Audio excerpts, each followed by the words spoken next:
Le Sénat des États-Unis a débattu longuement dans la matinée du vendredi 21 février sur un projet de loi républicain visant à avancer les priorités du président Donald Trump en matière d'immigration, d'énergie et de défense, malgré son appel à abandonner cet effort en faveur d'un projet de loi de la Chambre des représentants, qui inclurait des réductions d'impôts massives.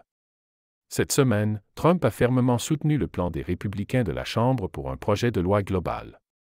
Les partisans de ce plan craignent que l'adoption d'un projet de loi sur l'immigration en premier lieu ne diminue leurs chances d'étendre les réductions d'impôts de 4,5 trillions de dollars à la Chambre, où les républicains détiennent une majorité étroite et fracturée de 218 à 215.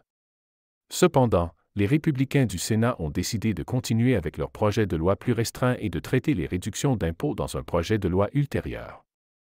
Ils cherchent à contourner l'opposition démocrate avec leur majorité de 53 contre 47 et à obtenir une victoire législative précoce pour Trump. Les démocrates, bien qu'ils n'aient pas les voix nécessaires pour arrêter le projet de loi, ont juré de s'y opposer aussi longtemps que possible, accusant les républicains de tenter finalement de léser les familles américaines au profit des riches avec des réductions fiscales.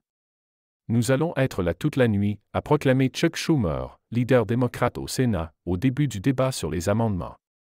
La mesure du Sénat, une résolution budgétaire de 340 milliards de dollars pour l'exercice 2025, augmenterait les dépenses de 85 milliards de dollars par an pendant 4 ans pour financer un renforcement de la sécurité des frontières, la déportation des immigrants en situation irrégulière, la déréglementation énergétique et une augmentation des dépenses militaires.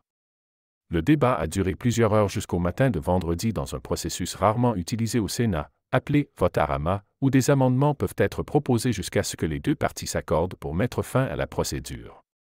Normalement, les deux parties s'accordent sur un ensemble restreint d'amendements à débattre en séance plénière au Sénat.